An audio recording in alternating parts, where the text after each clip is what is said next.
All right, guys. Apologies. I don't know why I got cut off, but once again, my name is Andre Davis, DC mayoral candidate. Tonight, for my petition party, I wanted to speak directly to the viewers and people who may have questions about my stance or thoughts on the mayor's release of her fiscal year 2023 budget. So tonight, we will be referencing the budget in its capacity, some of the key points, and I will be offering some of my insights as well as thoughts on the budget. Thank you for all those who are able to join us. I promise you this won't take much of your time this evening, and apologies for the delay. Sometimes we have technical difficulties with technology. Um, so let's get right into it. Also, we are still collecting signatures for my petition to access the ballot. If you have not yet signed my petition to access the ballot, you can do so digitally right here at the bottom. My website is www.andre4dc.com/petition. Please sign my petition. All of the information and your signature is encrypted and secure, so there is no access outside sources. The data will strictly be used to present to the Board of Elections, the DC Board of Elections. Once again, thank you for everyone for joining tonight. This is specifically in reference to the mayor's release of the fiscal year 2023 budget, my thoughts and insight on these budgets. So let's get right into it. So some of the major key points that, and I'm sorry, I'll be looking off to my notes. Some of the major key points that the mayor talked about in reference to um, making sure that the budget, first of all, the budget was not released in its entirety. I believe that the actual rest of the budget or the actual hard data from the budget actually will be available tomorrow. There was a meeting, um, a briefing for the budget, as there normally is, where all 13 council members are invited to join or are invited to hear the budget. All but one was in attendance. Um, so, we have the budget coming out tomorrow, and I wanted to talk my thoughts in regards to it because there are some key points in this budget. There are some great parts of this budget, but unfortunately, there are a lot of shortcomings as well in this budget. So let's get into it. One of the things that we talked about, we know that we're currently still in the pandemic. The pandemic is ongoing. And one thing that we know about previous budgets or budget talks is sometimes we don't necessarily get the perks that we have been advocating for in the fiscal year budgets. Sometimes there is a decrease in certain areas, and then oftentimes there's an increase in other areas. And based on what ward you reside in or what um, demographic you are a part of, those particular increases or decreases of said budget can affect your ward, your family, your livelihood, and sometimes how you do business or reside in the city. Um, so one thing we'll talk about it was public safety. And my current approach to public safety is I believe that we need to reimagine how our current approach to public safety is actually handled. I believe that we do have a great force here in the city. However, it has some shortcomings. I believe that more community resources are needed for our officers to do their jobs. I'm not in any way, shape, or form an advocate for hiring more officers. Just because we give them the budget does not necessarily mean that the budget is actually put to good use. Coming from Ward 6, Capitol Hill, I grew up in a time where you had a lot of crime in the city. In the early 90s and early 2000s, you had crime in the city. And unfortunately, increasing police actual physical police bodies or officers is not always the answer. As an educator for 10 years, I specifically um, used to debate a lot of my colleagues in regards to why we had certain crime in certain areas. And it oftentimes came down to lack of funding, lack of resources. And this time is no different. So, with the public safety budget, the mayor allocated $30 million for hiring, recruitment, and retention incentives to put the district back on path to 4,000 sworn officers for MPD. I believe that is a 500 police officer increase from what we currently have, and that 30 million would be used to hire, retain, and recruit. But unfortunately, when we look at it, we we don't need necessarily more officers. I believe that more community resources are necessary and more um, valued community programs for police officers to interact with the community in positive manners and not necessarily negative manners all of the time is definitely necessary. Um, she allocated 1.7 million to provide 23 personnel to support high quality care coordination, including life coaches to provide critical violence intervention services for at risk individuals. Now that was a big plus in my opinion because oftentimes we see our police officers, we see them boggled down with certain tasks. However, I don't believe that 23 is personnel is going to be able to 23 personnel hires are not necessarily going to be able to uh, stretch for all 8 wards. You have 8 wards. If you break that down, that's a little under 3 people per or 3 personnel per ward. Of course, some wards will need these particular personnel more than others because there are some wards that have higher rates of at-risk individuals. I think that more money should have been allocated in that particular area because I think that was a great start in regards to alleviating some of the pressures and stress that our officers face and allowing them to actually focus on solving crimes. There's a 1.1 million allocation for a pilot program to provide 5 years in rental assistance and match savings for those at risk of violence. That is an excellent step in the right direction. However, this pilot program, my questions for the mayor would be how are we going to measure this pilot program success? We've seen a lot of pilot programs come into fruition and there's no meaningful or substantial data attached to them. We see these pilot programs come every day and there's money pushed into these programs. And at the end of the pilot season, we do not have meaningful or substantial data that actually lets us know if this pilot was effective or not. There are multiple programs that were piloted this year, and we still do not have meaningful and substantial data in regards to some of those programs.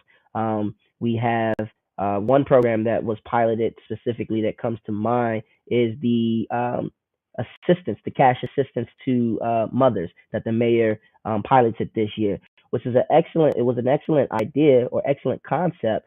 But how are we going to measure the effectiveness of this particular pilot program? Are we going to have data for how many mothers, use these funds in certain avenues or for certain resources? Are we going to check in with them at the end of this pilot program? Where are these particular measures for accountability actually posted or communicated to the general public? Because if this program or if any pilot program actually is successful and we see it, then that means the next stage is actually allocating more resources to it to expand on what is already working. There was a $6 million allocation to support violence prevention and diversion amongst at-risk non-incarcerated youth, um, including 350,000 for dedicated bilingual credible messengers and 3.9 million for expanded out-of-school time programming. Thank you for the 3.9 in out of school time programming. I believe that out of school programming is essential to youth advocacy and youth trajectories. We have so many students who are oftentimes boggled down with real life factors that affect whether or not their education trajectory is actually going to be positive or negative. There's a strong lack of out of school programs for our youth, which increases the potential risk for youth falling into the wrong categories in life. I.e., we talk about a lot of the carjackings in the city. By allocating more out of school time programming, we now can keep youth from being so idle. We can now allocate the 3.9 million to fund these out of school time programs so that students are having the resources, opportunities, um, and financial backing for these programs to make sure that they actually have valuable things to do with their time outside of just being idle in their respective neighborhoods. So kudos to the mayor for that. I always am a proponent of giving credit where credit is due. So I believe that the 3.9 million is a step in the right direction. Um, Another thing that we were talking about, and I'm going to move to another point. We talked about the mayor talked about the budget, including $251 million to build an annex to CTF, the district's correctional treatment facility, that will provide a new modernized facility. If you know the correctional treatment facility, you know how outdated it is, you know how horrendous the conditions are. There has been talk for some time. Hopefully with a lot of these other resources being pushed in there, we won't actually need to have what pushing in it was is pushing the money into that particular area is something in the right direction in regards to modernizing our that older facility. Just because a person is particularly incarcerated does not mean that they have less of rights than anyone else, and they should not be treated as second class citizens just because they have committed a crime or are now incarcerated. So that is a step in the right direction in regards to getting a modernized facility to absolve basically the neglectful treatment that our incarcerated citizens face. Um, there was another 25 million included in capital investments to maintain safe, secure, and humane conditions for inmates at the CDF until the new CTF annex can be completed. So that kind of assuages the possibilities of while they're doing this construction, we need somewhere to, or this modernization process, we need somewhere to house inmates and our incarcerated citizens. So with that being said, that 25 million should be put to positive use. However, my question for the mayor would be, how are we going to monitor what is safe conditions or what safe conditions are existing? Oftentimes we see developers or vendors, companies get these particular bids through the procurement process, and oftentimes they do not keep their end of the bargain in regards to maintaining safety protocols, maintaining a safe environment, working environment, renovation or modernization environment. So, what are the means and measures for us to monitor these particular safe environments? Moving on to health and human services. Um, so, 4.5 million went to expanding the school nursing services at additional school health services and additional school health service programs in public and public charter schools. Um, I know from being an educator that when a child got sick in the classroom, there was only a part-time nurse at one point in time. We split a nurse between the local high school um, and the local middle school in the area, and the nurse would be there half time, and then the other time we would have another nurse, and but that allocated to a point 0.5 position, and a point 0.5 position being a one full time position. But when you're talking about nursing, children remember their school nurses. That's someone that they take direction from in regards to health matters. That's someone that they, hopefully don't have to spend as much time with, but there are students who may have a need to essentially go to the nurse for whatever reason that they need to go. But they want someone that's friendly. And the only way to build that rapport and that relationship is to have a full time nurse at every school. So funding the nursing funding, expanding the nursing services, that makes it great because we can now actually each school can have one nurse that they know and hopefully those nurses can be retained at those schools so that we have nurses that grow with the children. You start in first grade, and by the time you get to fifth grade, you still have the same nurse. You're not splitting a nurse between the localized high school or the localized middle school, just to make sure that you have a nurse at all times. So that was a great step in the next direction. Another part in the health and human services that I wanted to talk about in the budget, um, 2.6 million to continue operating the DC animal shelter. So I'm a big advocate for animals. I stand with a lot of the animal advocates. We do have a need for an expanded shelter. Um, I believe we need I believe that we have a need for an expanded shelter. It's critical and essential to make sure that we continue operating the DC animal shelter because without it, we would see an increase in stray cats, stray dogs, animal related services going astray. So to continue operating the DC animal shelter was a good allocation of the $2.6 million. And this was one big perk in regards to the budget that I saw that really necessarily stood out to me. 500,000 to expand eligibility for individuals with developmental delays. I'm sorry, developmental disabilities to provide the same services as individuals with intellectual disabilities. That was a big standout in the budget for me. However, I think that those services needed an extra 500,000 in regards to expanding that eligibility. But I believe that the mayor was on to something in that particular capacity. I just don't think that that amount is going to be as beneficial as we initially thought so. And moving on, for senior citizens, and this is something that's dear to my heart because everyone who knows me knows that I have a 94-year-old great aunt, and I have an extreme love for all of my senior citizens in the city, and sometimes it breaks my heart to see that the services are not always offered for senior citizens. Either they are not communicated to seniors, they are not necessarily able to be accessed by our seniors, as some of them are not as mobile. We do have services for them in the city that provides transportation, that provides healthcare, of course, that provides dental work. So to see the mayor in this budget actually allocate another 500K for free dental services for our senior citizens, that was something that definitely stood out for me.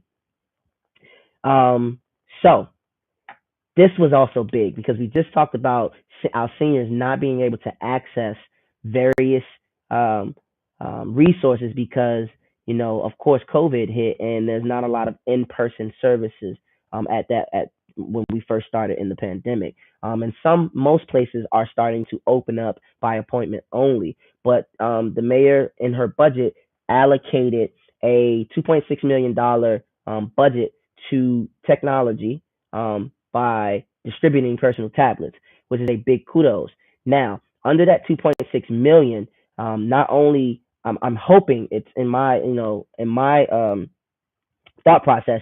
I'm hoping that the mayor not only allocates it for just the delivery of these tablets, but actually the educational use for these tablets, because every senior citizen is not going to know how to use these tablets or how to access the internet or how to make a call or a FaceTime call or a wireless call or video chat call from these tablets. So not only do I think that the 2.6 million in the technology allocation for distributing these tablets is warranted, but out of that 2.6 million, it's my hope that the mayor will actually place an education program for our senior citizens to learn how to use these new tablets that they are actually being distributed. Because if we just give them the tablets, then there's no telling if they will actually be able to access the features of the tablet. We're talking about,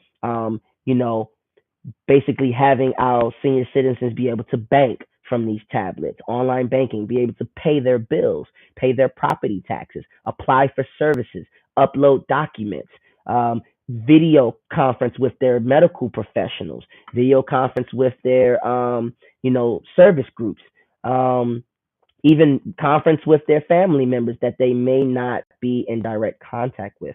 So it is in my hopes that not only will the 2.6 million, the 2.6 million be allocated for the distribution of these technology devices, but also for the educational use or educational training for senior citizens for these devices. 750K going to increase nutrition support through grocery card distribution for eligible seniors. This is something that we talk about all the time. When I talk with my great aunt, we talk about groceries. How are you eating? What is your what is your diet like? Are you making sure that you're eating the proper things? So this 750K for increased nutrition support through grocery card distribution is a big step in the right direction, as we have some seniors who have a hard time accessing grocery stores, who have a hard time accessing food.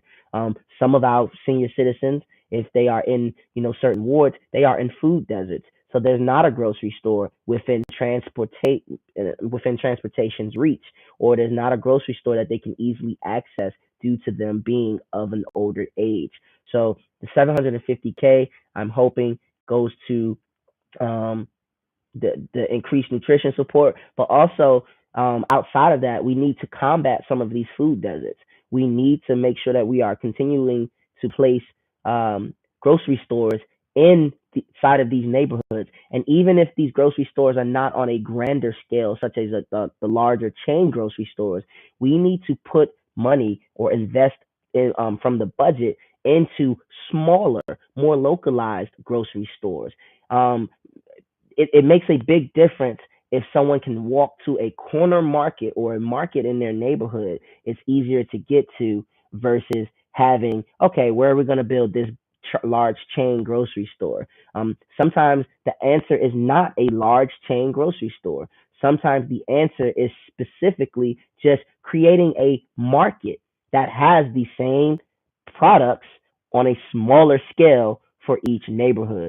I think that by doing so, we can combat some of these food deserts, and we can make sure that our seniors are definitely keeping up with their nutritional support. Chronic homelessness is an issue in the city. Our unhoused and underhoused residents have been treated as second class citizens for far too long. So I was making sure that I paid attention to this budget in regards to how the mayor will address our unhoused and underhoused residents. We know that she has continued to destroy encampments from our unhoused and underhoused residents. Um, she has sent very few resources into the community. We do have people who go out into the community trying to get trying to get our underhoused and unhoused residents into adequate housing. However, that is not always the number one issue that plagues our unhoused and underhoused residents. We have a large population of our residents in the city that suffer from mental health disabilities or mental health conditions. And those disparities create a more difficult time for them to be housed, because not only are they an unhoused or underhoused resident, but they're suffering from mental health issues and could potentially be going through crises.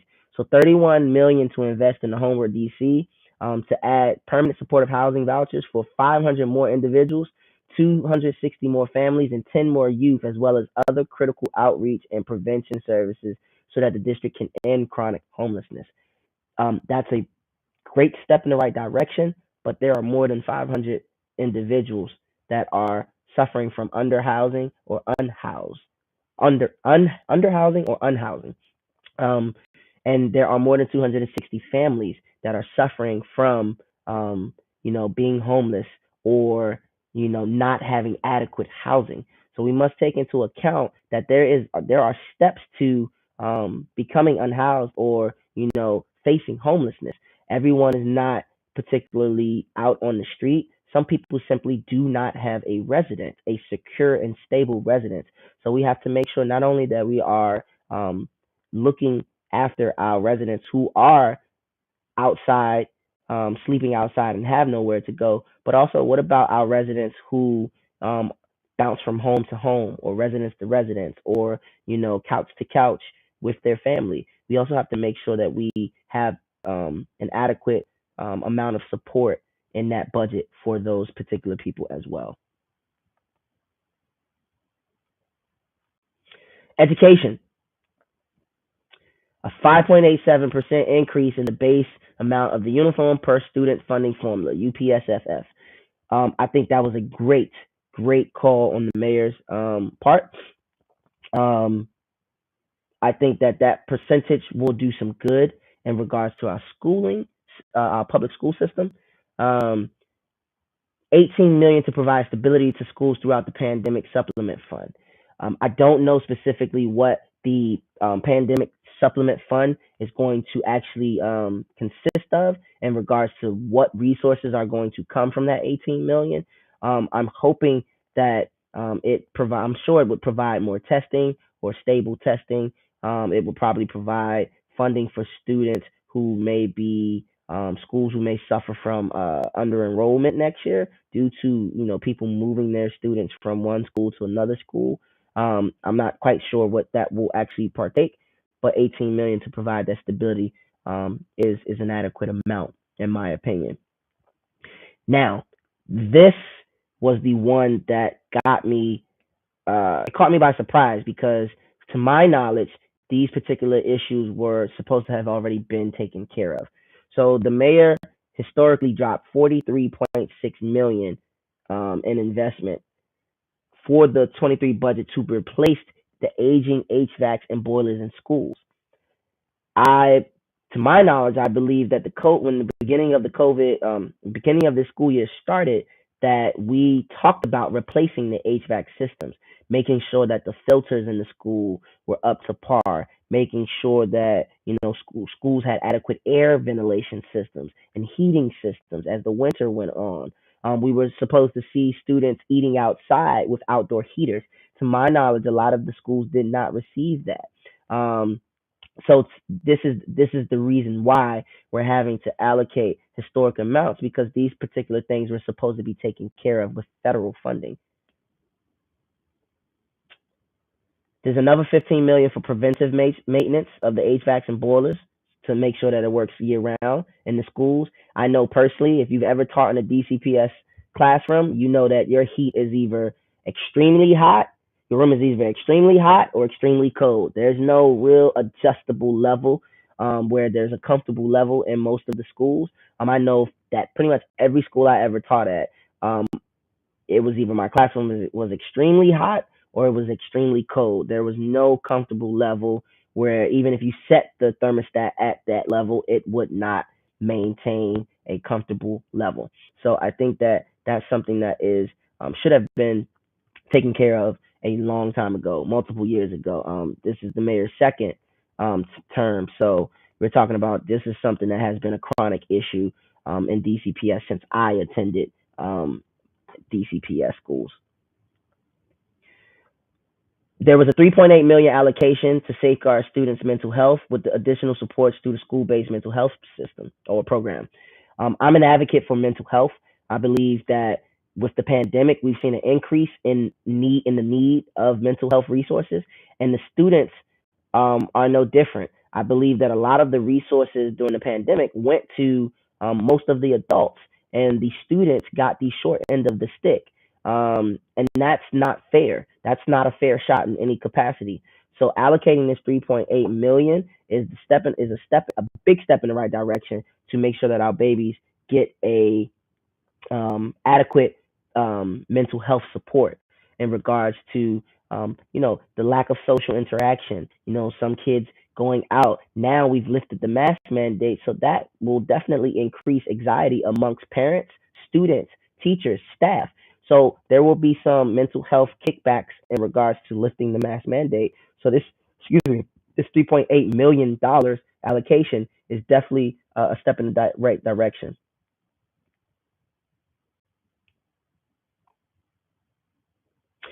So I want to talk about RFK Stadium.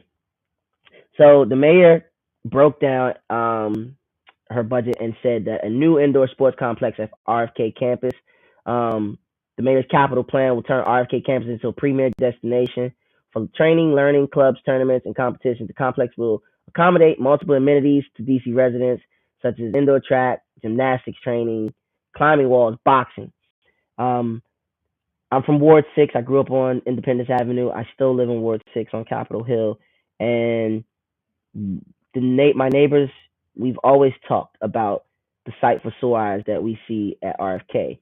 Um, a lot of people, I know a lot of people basically talked about, they said, well, why don't we build housing there? And I want to address why housing is not, it's something that we can't necessarily, we can talk about it, we can push for it, but it's not something that we can actually do right here at this very moment.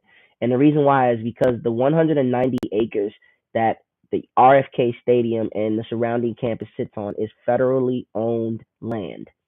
It is owned by the federal government. The district leases this land, and our lease is up in 2038. So that is 16 years from now. And if we were to build homes and all of these other things in 16 years, we may not receive a renewal for our lease. So, neighbors in my community, over the years, since the football team left the stadium, which I believe was in the late 90s, um, essentially, um, we've always talked about a sports and learning complex or having something in regards to renovating the stadium. If you drive past RFK Stadium now, what you will see is a sight for sore eyes. You will see the paint falling off of the stadium. You will see trees overgrown and dying and decaying on the grounds. You'll see the gates in certain areas is rusted and not in good condition. You'll also see a lot of DPW trucks, trash trucks, DC government staffing cars. You'll see glass in certain areas. You see trash in certain areas. So it is a major site for sore eyes, and I'm not quite sure how this particular campus is going to be redeveloped or redesigned. I don't know if it's going to be developed where the campus fields are now. But currently, only 27 acres of the 190 have been redeveloped, and that's what you see when you look at the fields at RFK, I believe it's called. When you look at the what they have built there, it's only 27 acres that we've actually redeveloped. So housing is an issue there because we do not fully contain the land that the stadium sits on.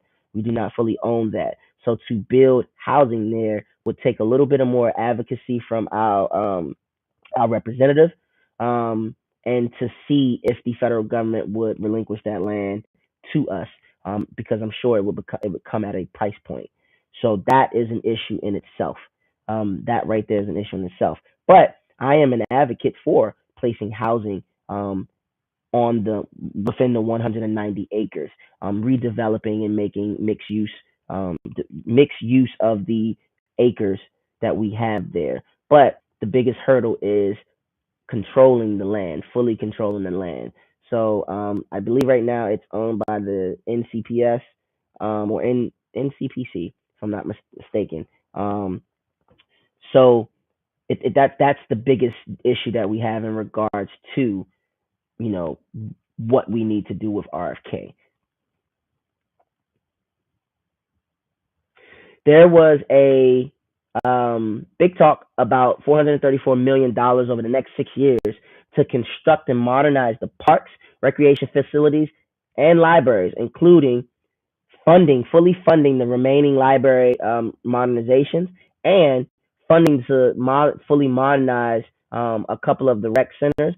So the Rita Bright Recreation Center, establishing a premier dog park at Oxen Run, a new recreation center for the River Terrace community, an indoor pool at the Hillcrest Recreation Center, and a brand new indoor sports complex at RFK Stadium.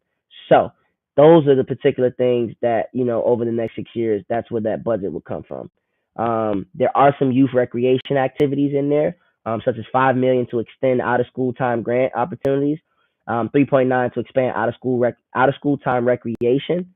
Um, Provided by DPR, of course, which would focus on athletics, visual arts, creative arts, performing arts, esports, culinary arts, and much more, which is a great step in the right direction because we're talking about how some of these particular budget allocations affect our communities and different demographics.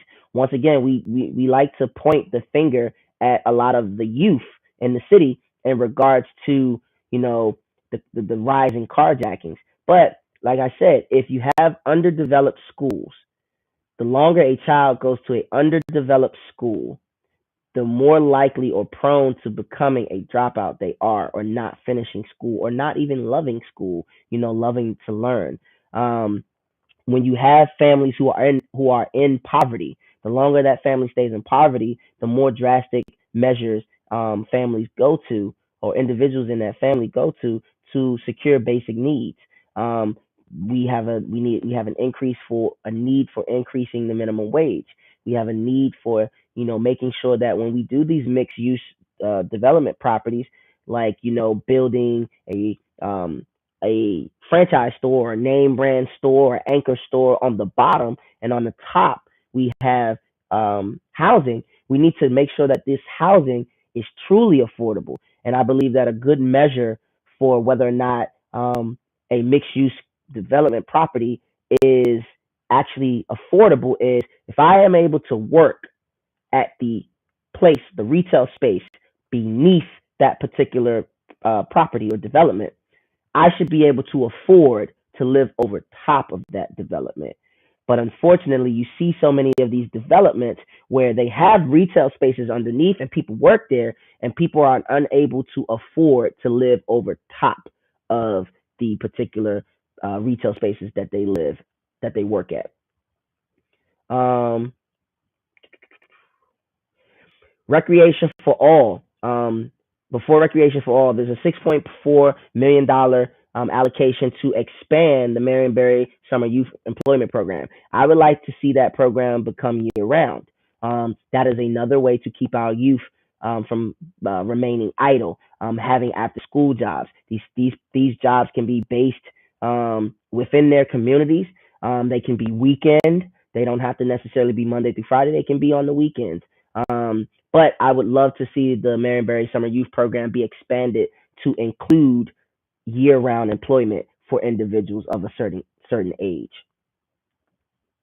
Recreation for all. 10,000 more summer camp slots, 1,000 more participants at Camp Riverview, 1,400 more learn to swim slots, restored Sunday pool services in certain pools, 330 more slots for Tiny Tots tennis, 250 more residents participating in the gymnastics program, 1,200 opportunities for girls to enroll in the new volleyball, softball, and soccer teams and leagues, 300 more participants in the Senior Olympics, and water sports programming at Diamond Teague Park, offering boating, kayaking, and canoeing, which is something that our communities is something new. It's something fresh. It's something that I think that a lot of students would definitely enjoy. A lot of the youth would definitely enjoy. Um, there was a ton of stuff in the budget in regards to transportation, addressing the high crash corridors and intersections. This is something that's very necessary and needed right now. We're seeing an increase in hit and runs, um, pedestrian fatalities, biking accidents, cyclist accidents, all because of drivers zooming through the district. Now, I am a big proponent for reducing the speeding, the parking enforcement camera tickets, the automated traffic enforcement cameras, sorry, the automated traffic enforcement cameras for district residents.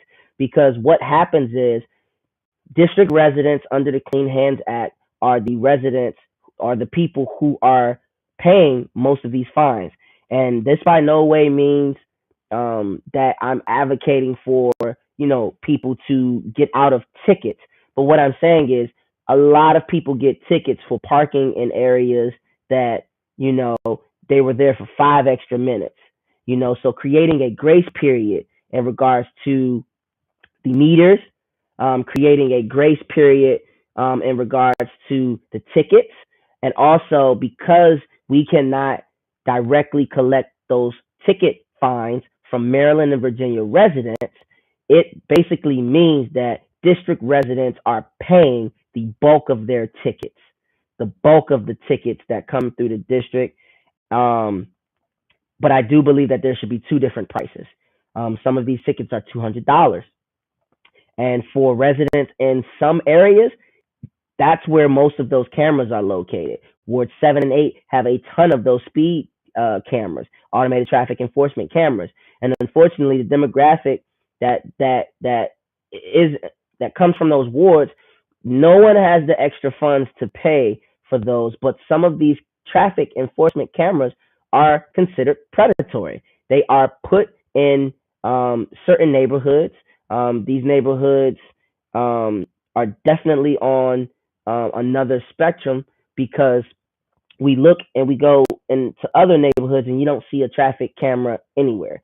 Matter of fact, you go to some neighborhoods, they don't even have zoning. Like they just park where they park and there's no ticketing process. There's no one in those particular more affluent areas where the median household income is higher. There's no zoning. There's no speeding, automated traffic enforcement cameras. There's very few of them. But if you head, east of the river, you see there's big amounts of automated traffic enforcement cameras, as well as you see more ticketing in some of these areas. So, $10 million a year for quick build traffic calming measures and to begin replacing temporary measures with permanent ones. There's certain intersections that need traffic lights in regards to you can't take a left turn. For example, if anyone's been on New Jersey and K Street, if you are traveling, I'm assuming that's east. If you're traveling east on New Jersey Avenue, once you get to where Walker Jones is, if you're traveling in that new traffic pattern, there's no left turn signal there for people to turn. So during rush hour traffic, it's impossible to take a left there because there's no left turn lane or signal that allows cars to stop coming your direction so that you can turn to the left. So with that being said, I think that is a necessary fix to make sure that we have some quick fixes such as traffic lights, such as, repainting certain lines, making sure that we put bicycle buffers, protected bike lanes and things for that to calm some of the traffic, to make sure, speed bumps, to make sure that drivers are not speeding through all of the neighborhoods, the residential neighborhoods. 200 million over 6 years for longer term streetscape projects to redesign some of the most dangerous intersections. That's a necessary need in the community because these particular areas are definitely dangerous when it comes to intersections. Florida Avenue, New York Avenue. I just named New Jersey and K Street. North Capitol and Florida Avenue. You have North Capitol in Michigan. You have certain areas where it's dangerous. If it's dangerous in regards to cars because they're speeding, and also the lack of particular traffic safety measures or protocols that are out there. Like some of the lines are not painted correctly on the street. Some of the lights do not work correctly. There's a ton of things that continue to pop up in the district that I think this will assuage some of those issues. We're coming up on the 45-minute mark. So I'm going to kind of try to condense this, and I can come back and talk about the budget in its entirety on another petition party. I'm going to pick some of the ones that I think stood out to me.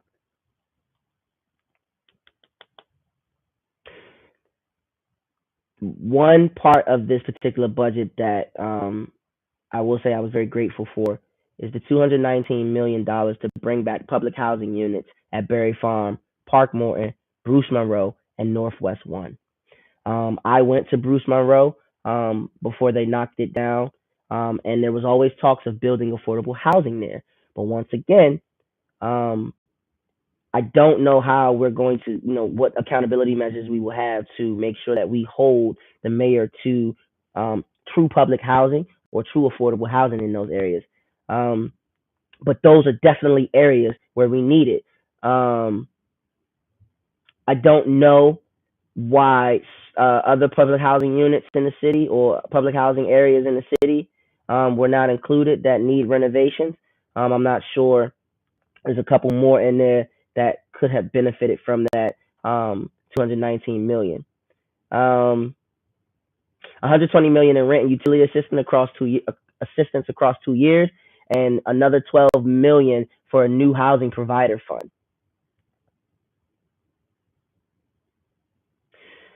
So, legacy initiatives. The heirs property legal services, 1 million to assist multi-generational families in maintaining their family property after the original homeowner passes on. Um, I think that that is going to be a great game changer because very often we see the matriarchs and patriarchs of our family transition from this world, and then they leave their houses or their properties to the residents, to their families. And the families oftentimes cannot keep up with the property taxes, or they have reverse mortgages on them, or things of that nature. So putting $1 million to assist for legal services is going to be a great game changer so that people are not being forced out of their homes, due to a lot of legal loopholes from developers and real estate agents and home buyers. Black Home Ownership Fund and Strike Force, $10 million to fund to increase access to home ownership for longtime Black DC residents. This is something that has been talked about for years. There have been residents who have lived in this city for years and still do not own a house. They have been renting for years. They have been on public assistance for years, and there is a lack of pathway programs for people to, learn how to buy a home, learn how to finance a home, fix their credit, make sure that their credit is adequate. So putting the $10 million into that is going to be an amazing game changer for Black residents in the city. Um, 2% senior property tax cap lowers the cap on the annual increases in property tax for seniors from 5 to 2%. That was a game changer. Like I said, my great aunt is 94, and we always talk about, I make sure that she's, staying aware of her property taxes. And of course, she tells me more than I tell her because she's always telling me what to do. But in those particular senses, capping it at 2% is a game changer for some of our senior citizens in the city where they live in houses. For example, my great aunt lives on Capitol Hill, and the market continues to rise. So her property value is continuing to rise. As your property value continues to rise, your property tax rises. So capping it at 2% for seniors is a game changer because a lot of these senior citizens live in neighborhoods that have been hyper developed or gentrified or redeveloped, however you want to call it. They have brought, there's new air. The houses are being renovated around them, so their property tax is going up, but they can't afford it because they're on fixed incomes. They do not work full-time jobs. They are on fixed incomes. They are fixed income residents.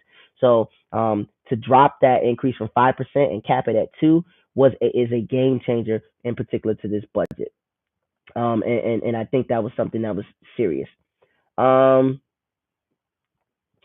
I'm gonna kind of cap this off.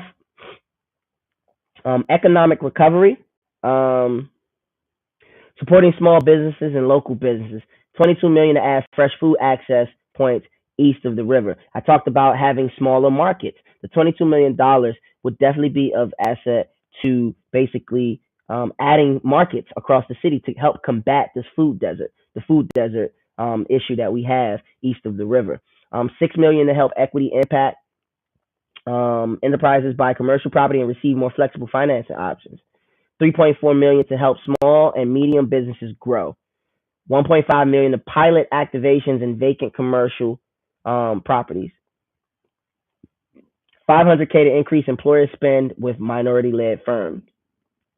Arts and entertainment, 8 million to continue the bridge fund, enabling the arts and entertainment venues to reopen and recover post-pandemic. $1.5 million to continue waiving public space fees for neighborhood festivals and community-driven special events. Increasing the job experience and training wages. $21 million to raise participant wages in training programs and all DOES programs, including the Marionberry Summer Youth Program. That right there is a game changer too, because as the cost of living goes up, so should some of those wages in these programs and training programs. Reimagining tourism. 5.9 in new competitive grants to create and enhance attractions for families to visit in the city. 5 million for new marketing campaigns to attract leisure and business travelers. 1.25 million to sponsor large events and festivals. 750K to pay DC musicians to play music at key destinations to activate and enliven public spaces. That right there was a game changer, in my opinion. I that was something that I looked at, and I want to dive deeper into. But it's an excellent idea to give some of our DC musicians, some of our go-go bands, some of our young talented artists in the city who play violin, who play piano, who play guitar, who sing, who dance. This is the type of entertainment that we need. When you go to other cities, you see a lot of entertainment on the streets. You see a lot of entertainment, and it's like that's what attracts you to this particular place. You go to Times Square, you see a ton of entertainment. Not only do you see billboards, you see also street performers. You see all types of different acts on the street. So providing that amount to allocate for DC musicians is definitely a game changer.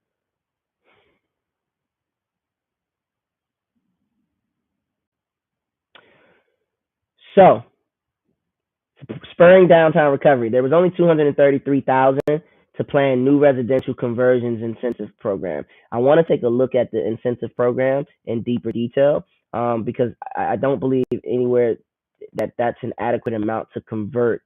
If we're talking about converting um, old office buildings into residential properties. I don't know how that's going to be allocated. If that 233K is going to be spent in regards to giving it away to developers to redevelop it, but I know that it can be costly to redevelop some of those properties. So I don't think that that particular amount will suffice, but I'm not too sure in regards to how that 233K is going to be allocated and split up.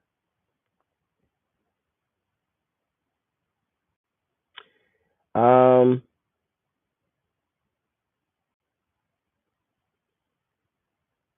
So another thing that stood out to me was $1 million for the first step in the complete overhaul of the DC government website. I'm looking forward to a better DC government website because as of right now, it is bland, it is dry, and it's very difficult to find certain information from certain agencies.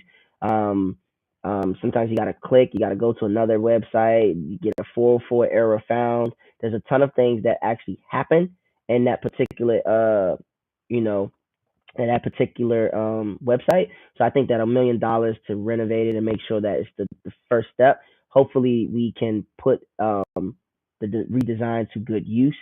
I would like to see the mayor particularly partner maybe with McKinley Tech or some of our tech-driven schools to get some input from the students on how we could kind of redesign or what it should look like in regards to redeveloping the website. I think that would be a great way to um, foster some support for the new redesign of the DC government website versus just presenting something to us and saying, "Here, take that."